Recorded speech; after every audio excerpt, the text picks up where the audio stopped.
Assalamualaikum warahmatullahi wabarakatuh.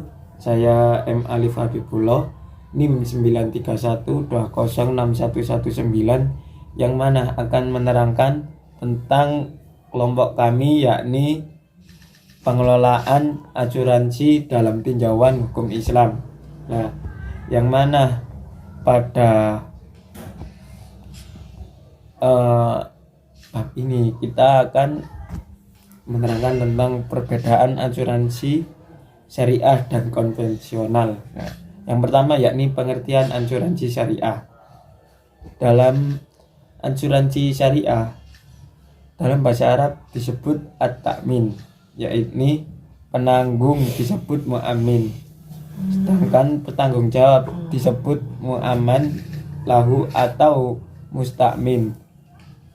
At-ta'min memiliki arti memberi perlindungan, ketenangan, rasa aman, dan bebas dari rasa takut. Kata takaful berasal dari tafakala yatafakalu, yang secara etimologi berarti menjamin atau saling menanggung. Nah, yang kedua yakni pengertian asuransi konvensional. Menurut pasal 246 Kitab Undang-Undang Hukum Dagang atau KUHD, asuransi didefinisikan sebagai berikut, yakni asuransi atau pertanggungan adalah suatu perjanjian dengan mana seseorang penanggung mengingatkan dari kepada seseorang bertanggung dengan menerima suatu untuk memberikan suatu penggantian kepadanya karena suatu kerugian, kerusakan, atau kehilangan keuntungan yang diharapkan, yang mungkin akan dideritanya karena suatu peristiwa yang tidak tertentu.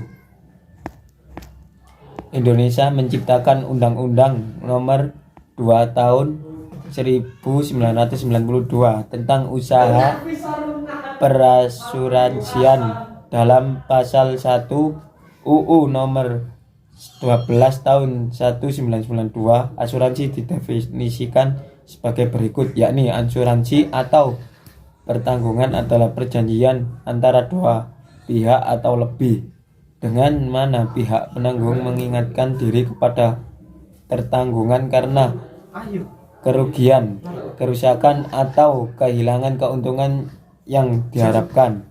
Yang ketiga yakni perbedaan asuransi syariah dengan asuransi konvensional. Perbedaan asuransi syariah dengan asuransi konvensional meliputi yang pertama yakni keberadaan Dewan Pengawas Syariah atau DPS dalam perusahaan asuransi syariah merupakan suatu keharusan. Dewan ini berperan mengawasi manajemen, produk, serta kebajikan investasi supaya senantiasa sejalan dengan syariah Islam. Yang kedua yakni prinsip asuransi syariah adalah tafakuli, sedangkan prinsip asuransi konvensional tadabuli, yang mana jual beli antara nasabah dengan perusahaan. Yang ketiga yakni dana yang terkumpul dari nasabah atau pemegang polis perusahaan asuransi syariah atau premi diinvestasikan berdasarkan syariah dengan sistem bagi hasil atau mudharabah. Ya, yang keempat yakni premi yang terkumpul diperlakukan tetap sebagai dana memiliki nasabah. Perusahaan hanya sebagai pemegang amanah untuk mengalokasinya, sedangkan pada asuransi konvensional premi menjadi milik perusahaan dan perusahaan yang memiliki otoritas penuh untuk menetapkan kebijakan pengelolaan dana tersebut. Yang kelima yakni untuk kepentingan pembayaran klaim nasabah, dana diambil dari rekening tabarruk seluruh peserta yang sudah diikhlaskan untuk keperluan tolong menolong bila ada peserta yang terkena musibah. Yang terakhir yakni keuntungan investasi dibagi dua antara nasabah pelaku pemilik dana dengan perusahaan selaku pengelola dan prinsip bagi hasil. Sedangkan dalam asuransi konvensional, keuntungan sepenuhnya menjadi milik perusahaan. Jika tidak ada klaim, maka nasabah tidak akan mendapatkan apa-apa. B. Jenis-jenis asuransi syariah. Yang pertama yakni asuransi jiwa syariah. Perusahaan asuransi akan memberikan manfaat berupa uang pertanggungan kepada ahli waris apabila peserta asuransi meninggal dunia. Yang kedua yakni asuransi pendidikan syariah. Dengan asuransi ini, dana pendidikan akan telah disepakati akan diberikan kepada penerima hibah anak sesuai dengan jenjang pendidikan. Ahli waris juga tetap akan mendapatkan manfaat dan pendidikan apabila peserta asuransi meninggal dunia. Yang ketiga yakni asuransi kesehatan syariah. Asuransi yang akan memberikan santunan atau penggantian jika peserta asuransi sakit atau kecelakaan. Yang keempat yakni asuransi dengan investasi syariah. Produk yang memberikan manfaat asuransi dan manfaat hasil investasi. Yang kelima yakni asuransi kerugian syariah. Asuransi yang memberikan ganti rugi kepada pertanggung atas kerugian harta benda yang dipertanggungjawabkan. Yang keenam yakni asuransi syariah berkelompok. Asuransi ini dirancang khusus untuk peserta kumpulan seperti perusahaan, organisasi maupun komunitas. Yang ketujuh yakni asuransi haji dan umroh. Asuransi ini memberikan perlindungan finansial bagi jamaah haji atau umroh atas musibah yang terjadi selama menjalankan ibadah haji atau umroh. Yang ketiga C yakni dasar hukum asuransi syariah. Yang pertama yakni Al-Quran. Secara eksplisit tidak ada satu ayat pun dalam Al-Quran yang menyebutkan istilah asuransi seperti yang kita kenal sekarang ini, baik istilah al-ta'min ataupun al-takaful. Akan tetapi dalam Al-Quran terdapat ayat yang menjelaskan tentang konsep asuransi dan yang memiliki muatan nilai-nilai dasar yang menjelaskan tentang konsep asuransi yang memiliki muatan nilai-nilai dasar yang ada dalam praktek asuransi.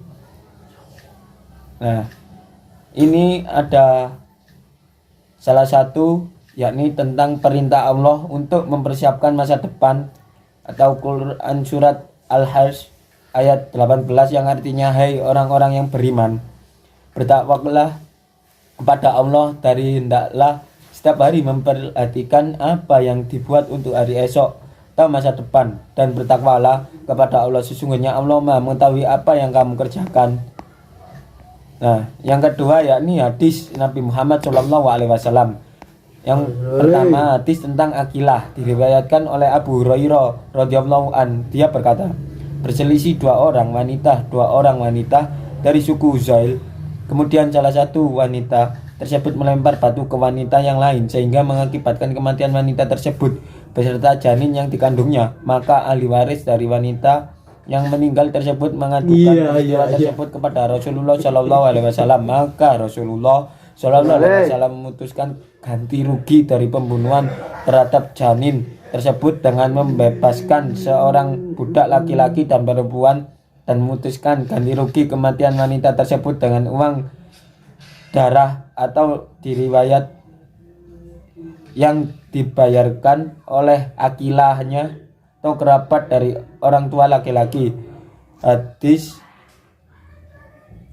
Sahih Imam Bukhari. Yang kedua yakni hadis tentang anjuran menghilangkan kesulitan seseorang, diriwayatkan oleh Abu Hurairah radhiyallahu an. Nabi Muhammad bersabda, barang siapa yang menghilangkan kesulitan duniawinya seorang mukmin, maka Allah Subhanahu wa taala akan menghilangkan kesulitannya pada hari kiamat. Barang siapa yang mempermudah kesulitan seseorang, maka Allah Subhanahu wa taala akan mempermudah urusannya di dunia dan akhirat. Atau hadis Sahih Imam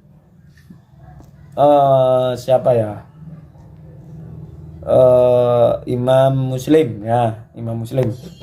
Yang ketiga yakni fatwa sahabat. Praktek sahabat dalam pembayaran hukuman atau ganti rugi pernah dilaksanakan oleh khalifah kedua, yaitu Umar bin Khattab. Beliau berkata, orang-orang yang namanya tercantum dalam diwan tersebut berhak menerima bantuan dari satu sama lain dan harus menyumbang tersebut untuk membayar hukuman atau ganti rugi atas pembunuhan yang dilakukan oleh salah seorang anggota masyarakat mereka.